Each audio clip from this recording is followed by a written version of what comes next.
작년 12월 3일 불법 계엄이 있었던 날 왜 한 명의 공무원들조차 이의를 제기하는 사람이 없을까라는 의문을 품은 시민들이 많이 있었는데요. 실제로 계엄 당일날 법무부 간부회의에서 사표를 냈던 단 한 분, 류혁 전 법무부 감찰관 모시고 수사 관련해서 쟁점 짚어보도록 하겠습니다. 안녕하세요. 예, 안녕하십니까. 네, 스튜디오 나와주셔서 감사드립니다. 예. 네, 지금 이제 감찰관직은 내려놓으셨고, 네네네. 네, 그리고 나서는 지금 그럼 다시 변호사로 복귀는 하신 지금 상황인가요? 아직 휴업 상태입니다. 예, 휴업 상태입니다. 예. 쉬시고 계시군요. 예. 네. 좀 오래 쉬고 있습니다. 네네네. 꽤 긴 것 같습니다. 근데 뭐 요즘은 많이 적응이 돼가지고요. 네. 좀 너무 적응이 돼서 집에서 좀 구박을 받고 있습니다. 네. 예. 가정의 평화가 깃들기를 제가 기원하겠습니다. 네. 단도직입적으로 좀 질문을 드리겠습니다. 예. 법무부에서 감찰관으로 이제 계셨을 때 네네. 계엄이 이제 어쨌든 선포되고 나서 법무부 박성재 장관이 이제 간부회의를 소집을 했을 거고. 예, 그렇습니다. 그러면 대충 이제 검사장급이나 실국장급으로 이제 다 모집을 했을 텐데 이제 이거 관련해서 불법성 여부를 지금 이제 특검에서 조사를 하고 구속영장을 청구를 했는데 네네.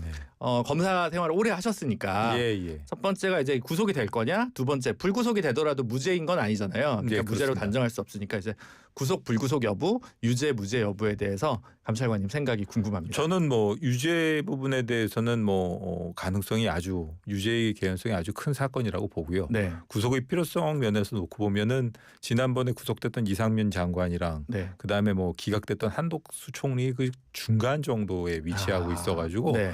저로서는 지금 요즘 상황이라던가 지금 뭐 드러난 CCTV 영상이라던가 이런 거에 비춰보면은 좀 뭐 그래도 모셨던 분이니까 뭐 마음이 불편합니다만 영장이 발부될 가능성 쪽에 좀 더 무게를 두고 싶습니다. 예.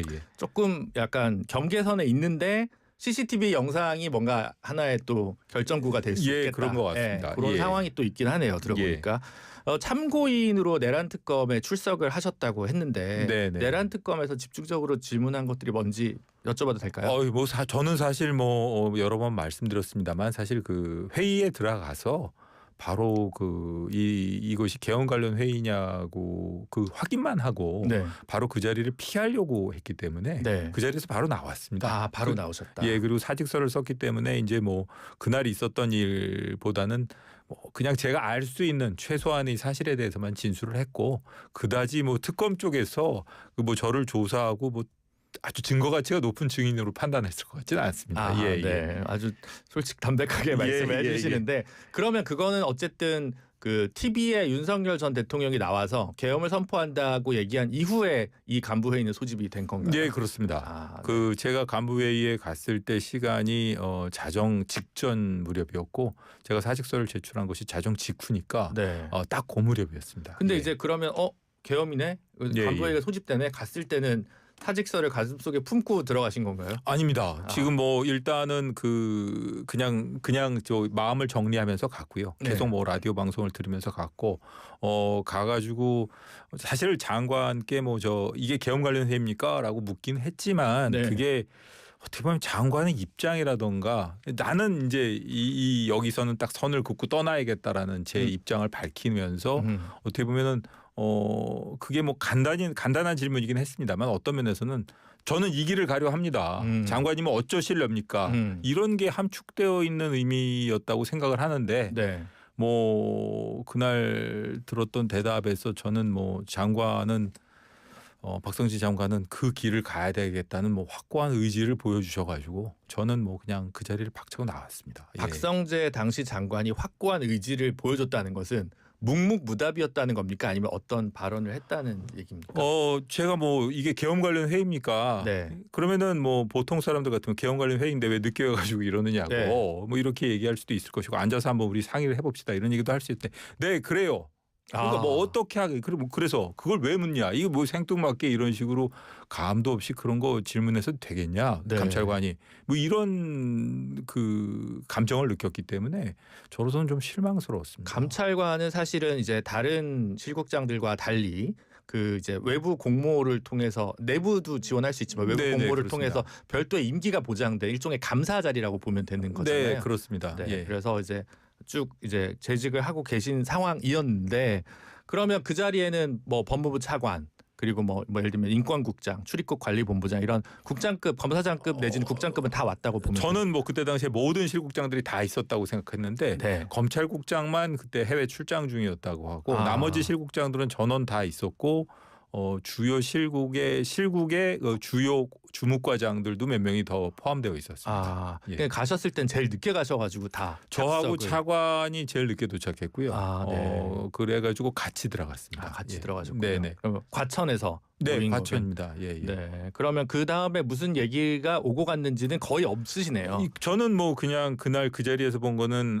제가 2번 뭐 회의실에 들어갔었는데 한 번은 이제 뭐 처음 의사를 물을 때 그리고 또 한 번은 사직서 제출하고 나서 제 의사를 밝힐 때 2번 들어갔는데 한 번은 뭐 교정본부장하고 장관이 얘기를 하고 있었고 한 번은 출입국본부장과 얘기를 하고 있었습니다. 네. 뭐 그 정도 제가 알고 있는 한도 내에서는 최선을 다해서 설명을 드렸습니다. 그러면 들어가서 질문을 하고 그런 대답을 들으니까 네. 나가셔서 사직서를 쓰신 거군요. 그렇습니다. 일필지기로. 그렇습니다. 뭐 그 자리에서 그냥 어쩔 수 없는 상황이었죠. 그것도 이제 서면으로 써야 된다고 생각을 해서 나 그만둡니다 하고 나간 게 아니라 또 나가셔서 다시 사직서를 뭐 타이핑이나 뭐 글로 쓰셔가지고 그 바깥에 나가가지고요. 네. 법무부 메모용지를 하나 얻어가지고 네. 그 자리에 그냥 제 손글씨로 썼습니다. 예, 네. 예.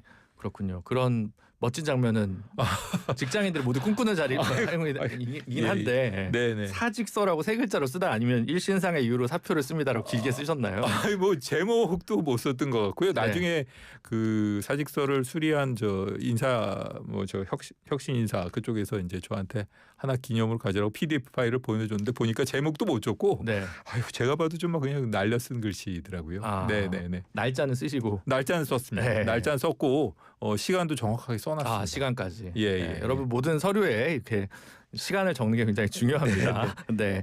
근데 법적으로 이제 들어가 보면 네. 어쨌든 불법적 계엄이지만 계엄이 선포가 됐고 네. 그 상황에서 주무장관으로서 기본적으로 구치소 수용 공간 확보해라. 그리고 출국 금지 업무 인원을 대기하도록 해라. 이게 네. 이제 핵심 혐의입니다. 근데 박성재 장관은 통상적인 업무 지시 아니냐 이 정도면 네네. 적극적인 행위를 한 것은 아니지 않냐라고 하는 주장을 하는 것 같아요. 네, 그래서 특검에서도 이게 내란 주요 임무 종사인지 직권남용 정도인지 그러니까 예비적 공소사실로 직권남용 정도를 적은 것 같은데 네네. 감찰관님 보시기엔 법적으로 어떻게 볼까요? 그 부분이 아마 주요 쟁점으로 지금 부각되고 있는 것 같은데 제 생각에는 뭐 간단하게 예를 들어서 설명한다 그러면 기본적으로 출발점이 잘못된 그 명령에 따라서 실무적인 그 행위는 그 법의 테두리를 어긋나는 경우가 별로 없습니다, 사실. 네. 그 뭐 예를 들자면은 뭐 이게 조금 너무 극단적인 예인지 모르겠습니다만 히틀러라는 사람의 명령을 수행한 사람들 중에는 아주 성실한 군인들도 많이 있거든요. 뭐 카이텔 원수라던가 요들 대장 이런 사람들은 뭐 그냥 군인으로서의 성실한 의무를 수행했을 뿐이죠. 뭐 러시아를 침공하고 그다음에 뭐 유태인을 뭐 절멸시키고 이런 그냥 명령을 충실하게 수행한 사람들이지만 그 사람들 역시 나중에는 결국 그게 전체적으로 볼 때 범죄를 구성하고 범죄를 강화하는데 도움을 줬다는 이유로 처벌받지 않았습니까? 전부 전범으로 사형 판결을 받았습니다. 그리고 집행이 됐고요.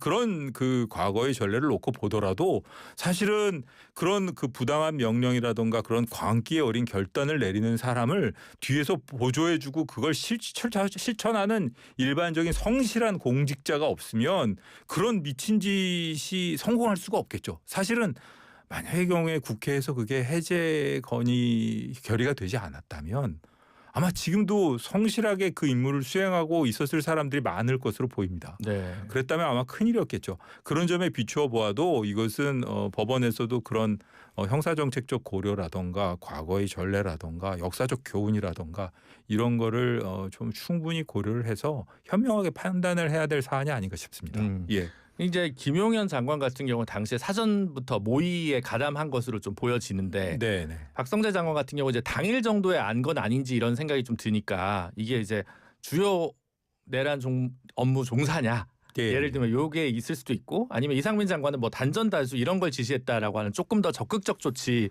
했다고 하니 이게 양형에서 조금 덜할까 이런 이제 분석도 있기는 하거든요. 그럴 수도 있습니다. 하지만 뭐 이렇게 볼 수도 있겠죠. 그 미필적 인식. 네. 그러니까 그 법조인들이 얘기하는 이상민 장관이나 김용현 장관의 인식은 확정적 고의라고 본다면 네. 그 어떻게 보면 저는 지금까지 드러난 것만 보더라도 박성재 장관의 경우에는 미필적 인식은 최소한 있지 않았나. 네. 이게 위법하고 뭔가 문제가 있다는 상황이라는 걸 알면서도 어쩔 수 없다고 체념하고 그걸 승복하고 받아들인 그런 정도의 인식은 있었을 것이고 네. 그런 인식 하에서 후속 조치를 논의했더라면 정말 좀 안타까운 얘기입니다만 어쩔 수 없이 그 점에 대해서는 본인이 법적 책임을 져야 된다고 생각합니다. 그러면 다른 부처 장관도 아니고 네. 법무부 장관으로서는 사실 이 계엄의 법적 성격 그리고 헌법 위반 이런 불법성 이런 것들을 알 수 있었기 때문에 그에 대한 책임을 좀 더 져야 된다. 형사 책임을 져야 알 수 된다. 있었고 알려고 노력을 했어야 된다고 네, 봅니다. 다른 본인도 부처가 아니니까요. 예, 의문을 네. 품어야 하고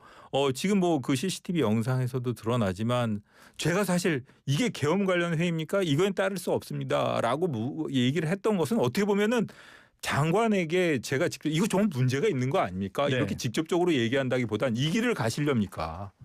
저는 이거 문제 있는 것 같습니다라고 간접적으로 어떻게 얘기를 하고 싶었던 것인 것 같기도 합니다. 네.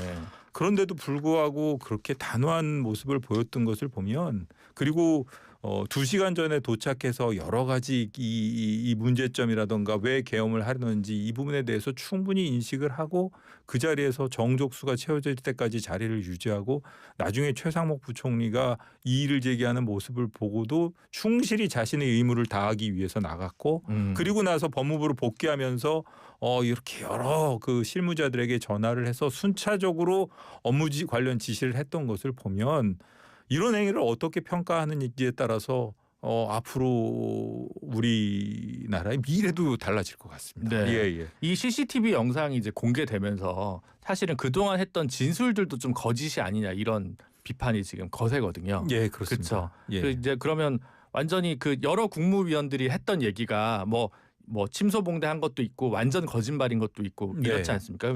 그리고 그 전에 헌법재판소나 국회 청문회에서 했던 증언들도 다 이제 상당수 거짓임이 이제 드러난 셈이고. 네. 근데 어차피 CCTV가 없어질 거라고 생각을 했던 걸까요? 뭐 어떻게 이런 거는 어떻게 저희가 봐야 될까요? 뭐 사후적으로 뭐 인지 부조화 현상이 일어나는지 어떤 건지 모르겠습니다만 본인들도 뭐 본인들의 그 행동을 100% 이해하기는 어려웠을 것 같고 혼란스러웠겠지만 어찌되었든 공직자들한테 요구되는 냉정함이라든가 그 현장에서의 판단이라든가 이런 게 필요했던 상황인 것 같은데 저로서는 좀 아쉽습니다. 네. 예. 이게 그러면 어쨌든 법무부 장관은 이제 국무회의에서 막지 못한 책임도 있기 때문에 어느 네. 정도의 법적 책임을 져야 된다고 생각하는데 나머지 그럼 실국장이나 이런까지는 기소 범위가 확대될지가 조금 애매하더라고요. 저는 실국장들의 경우에는 도대체 그 현장에서 적극적으로 의사를 표시하거나 적극적인 임무 수행 의지를 보인 사람을 제외하고는 아마 그 현장에서 이게 도대체 어떤 상황인지 상황 파악조차 안 되는 모습을 보였던 것 같고요. 네. 제 느낌으로는. 네. 그리고 제가 그렇게 그 현장에서 그만두겠다는 의지를 표현하고 나오고 나서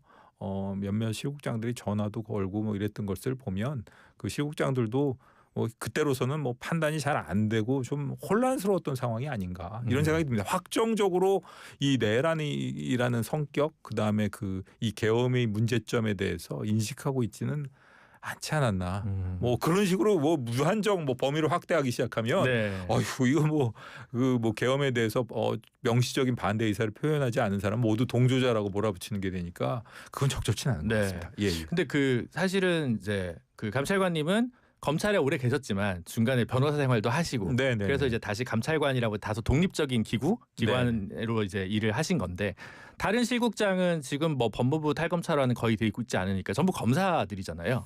실국장이 거의 교정본부장하고 출입국본부장하고 뭐 인권 그 검찰국을 제외하고는 네. 사실 뭐 검찰국 법무실장 그리고 몇몇 자리를 제외하고는 많이 비검사화 됐습니다. 그렇게 돼 있습니까? 예. 그래서 이 쭉 공직에 있던 사람들은 네. 이렇게 단호하게 아니다라고 얘기를 못하고 눈치 보기가 이제 오히려 더 커져서 이 문제가 더 커지지 않았을까. 검사 동일체라고 했던 그 역사들이 이 나쁜 방식으로 작동하는 어떤 DNA가 있지 않았을까 이런 생각도 들긴 하더라고요. 사실 뭐 그런 면도 있고요. 사실 공직 생활을 하다 보면 내려지는 명령의 99.9%는 이 정도로 극한 상황의 명령은 아니지 않습니까? 그렇죠.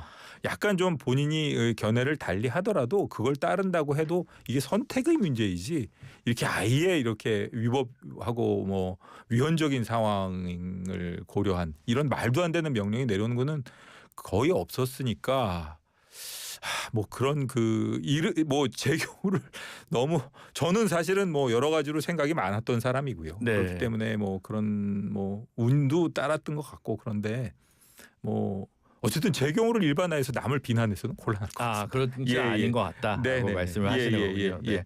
하여튼 같이 또 일했던 동료들이니까 또 말씀이 조심스러울 수도 있다라는 생각이 들기는 하는데 그러면 사실은 국무위원들조차도 전부 다 반대한 사람이 거의 없거나 별로 없었다라는 게 이제 명백해 보이잖아요. 법무부에 사실은 명시적으로 아니오라고 이제 얘기를 한 거는 우리 류혁 감찰관님 혼자인 거고 국무회에서도 근데 그 국무위원들 그러면 이 국무위원들의 뭐랄까 퀄리티 수준 이 좀 너무 헌법 친화적이지 않았던 거 아니야 이런 비판은 충분히 할 수 있는 그건 거죠. 가능한 것 같습니다. 네. 사실 국무위원이라는 자리에서 걸러주지 않으면 이 명령은 이미 확정된 상태로 그냥 내려올 수밖에 없는 것이거든요. 저는 사실 그 내려온 명령을 거부하는 방법이 사직밖에 없었습니다. 네.